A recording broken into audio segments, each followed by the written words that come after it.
What is up, guys? YBI Gaming here, back with another customization tutorial on Hot Wheels. And now I got this nice truck right here, another 69 Chevy. Got the nice paint on it. I love this. It's from 2018. See the card art. It's 2018. But I'm going to be doing a weathering tutorial.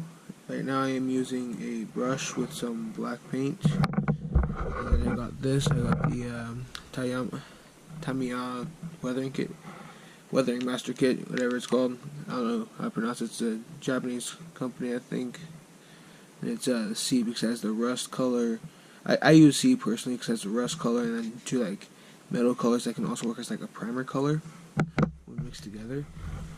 But what I do first is I'll dip my brush into the paint. I usually use a bigger brush, it's easier to cover a bigger area, and this is just regular gloss paint. But what I do is I got the paint on the brush, got this, but then I'll grab like a paper towel or Hot Wheels card, and it's called dry brushing. You wipe it off a little bit, so it's like pretty dry on the tip of the brush. Like, see, it's very very dry. But from here you just kind of like slather it on, like basting something. It got a little bit too much off there.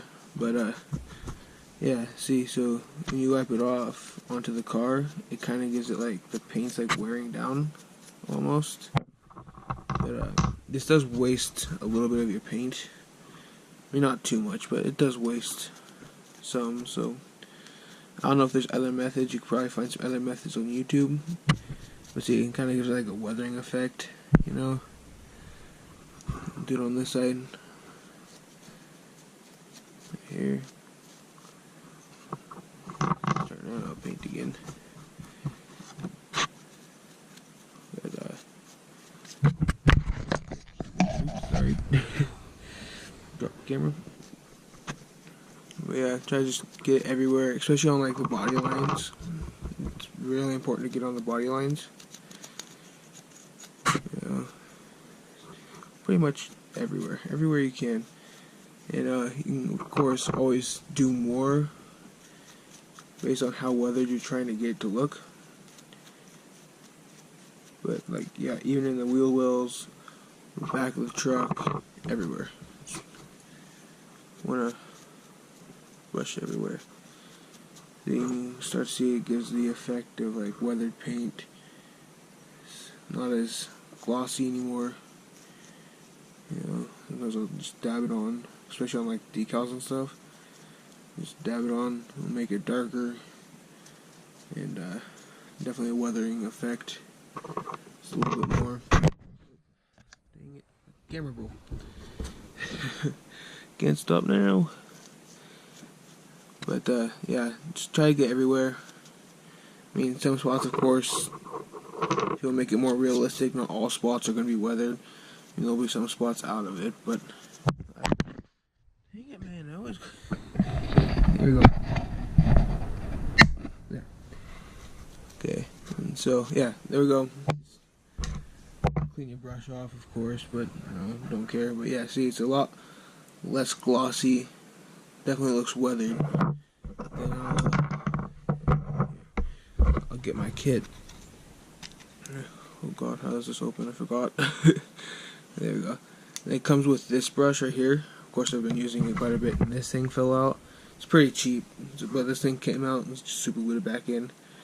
But I start off with usually one of these colors, usually a lighter one. Usually, with the brush side, you kind of have to scrape it with the. This is metal. I'm going to scrape with the metal. Then just use the brush to get it on, and then I always use this color like in the corners and around like. Basically spots where it looks like water could be like seeping in or just dripping down. Kind of like on the corners though, instead of all the way down the panel. I'll just do this side, save some time. But kind of use this and just hit it on where the body kind of curves. So it kind of like lands on top of that. See, there you can see that it's like kind of shiny now. Then I'll go in with this darker gray, more like a gunmetal gray almost, and get some of that and do the same thing. But this time I'll scrape it like that. This time when I do this, once I'm done laying it back over like that, I'll come back in with this side, and I kind of gotta press down with this so it doesn't rip out, but I'll come back down with like this kind of like a sponge kind of material, and then this I'll like rub on the edges. So see, it kind of gives it, I don't know if you guys can see that, but in real life it's like a dark shiny color, almost like a bare metal color. I'll come and do that on pretty much all the body lines, and see, it already looks pretty weathered. And of course, it already has some of this color in it because I've used this brush before without cleaning it. I don't know if there's a proper way to clean it or not yet, so I don't usually use it. Sorry, my hand keeps getting in the way. But and I'll come back once I'm done here. I mean, this to me looks pretty good. I'll come in with this color and got some stuff on there. But I'll scrape this color too and get it on. And see, I just got it on the very tip of the brush, and I'll try to wipe it on the corners. This truck does not work. I usually do like the entire truck, so this stuff usually sticks to itself once it's already on. Especially this color doesn't really like to stick. Say like I'll do it over on this side, it doesn't really stick too well. But if I were to do it over here, you can, I guess you can't really see it. There, see, you can definitely see it now. So it kind of sticks to itself. But yeah, so I'll scrape it, of course, doing the same stuff I've been doing with the rest of it. And so you can kind of see that it's more of a rust effect. And definitely like down in these like wheel wells, not wheel wells, the step sides. Definitely like want to get some stuff down there, because of course that's where it's going to settle normally. But then I'll take this side again and actually I'll try to get as much on there as I can, quite a bit, and then this I'll rub on the body lines. See, and there you go. That's definitely giving the effect right there. See, that's definitely looking more rusty. Just doing the wheel wells, make it as thick or as thin as you want. And I forgot to mention, these kits can be found at, this one was gotten at Hobby Town near me, but I've seen them at Hobby Lobby. I think even Michael's used to carry them. I don't know if they do anymore, I haven't been there in a while. But yeah, you can find them online. If I can remember, I'll put a link down in the description for some.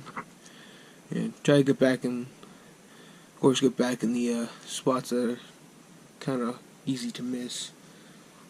But as you can see, this definitely looks more weathered now. And you can always come back in with some of these colors, as I usually do. And try to, where rust normally wouldn't settle, like on the side of the door. I mean, of course it'll be rust, but it won't always be that much. And come back in over here. Definitely want to make sure I get a lot in there, because it definitely looks like a spot that rust would definitely settle. But yeah, just keep doing this till you're liking, really. I don't like them. I like them more like rusty, weathered look, but still drivable, you know, not like junkyard rust. Doesn't look like it's been sitting there for 20 years. Let's see. It's definitely rusty looking. Looks awesome on my book. Probably looks different on camera, but as you can see, this side, you know, looks pretty normal. You can barely see where I did the dry brushing on it. But then this side, definitely more rusted and everything. And of course, you can also do this on, like, say, the chrome body panels, just the base of that. If I want to do the grill right here, I can always come back in with actually a bigger brush. And here, since it's already got paint on it, it's going to hold this a little bit. And especially with these like graded grills, it's easier to just brush in. I think it's like a pigment kind of stuff, and just brush in the pigment here and use some of that stuff down there. But yeah, can't really see it, but in real life I can definitely see like this like rust gathering between the like little ripples in the grill. And of course, putting this back on kind of completes the look, you know. Looks like a rusty truck. So you can do this to basically any diecast car, anything diecast, even like action figures and stuff. You can just do the wheels, the base, the interior, the windows, anything. This stuff literally will stick to pretty much anything. One thing I have had trouble with though is like a clear plastic, like the windows and stuff. But I like sanding with a really high grit, like 3000 grit or 8000 grit if you can find it. That's probably the best. You can still see through it, but you know it's kind of like it's roughed up, like micro scratches, and so it's easier to stick to it. But yeah, as you can see, I'm happy with this. I'm definitely happy with this.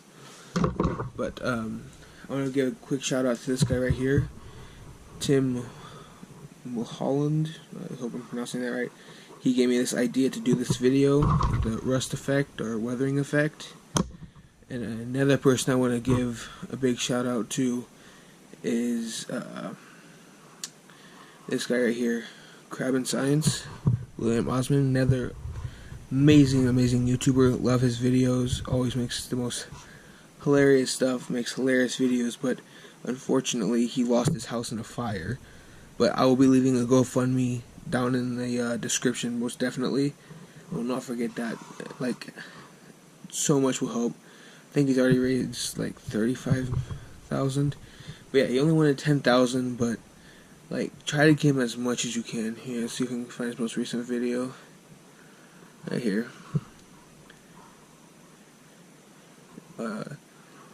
GoFundMe.com/OsmondsFire. Right here. So he's okay. 43,000. Dang, that number's really jumped. When I last checked, I think it was 35, but it was only like 2 hours ago. But yeah, you can read his story down here and everything. Read all about it. But this was he lost his house in one of the California fires, actually, and it's really sad because he definitely was one of my favorite YouTubers. And in the video he made about it, he tried to stick together, but he did break down a little bit, and it really hurts my heart to see someone this amazing like lose something that major.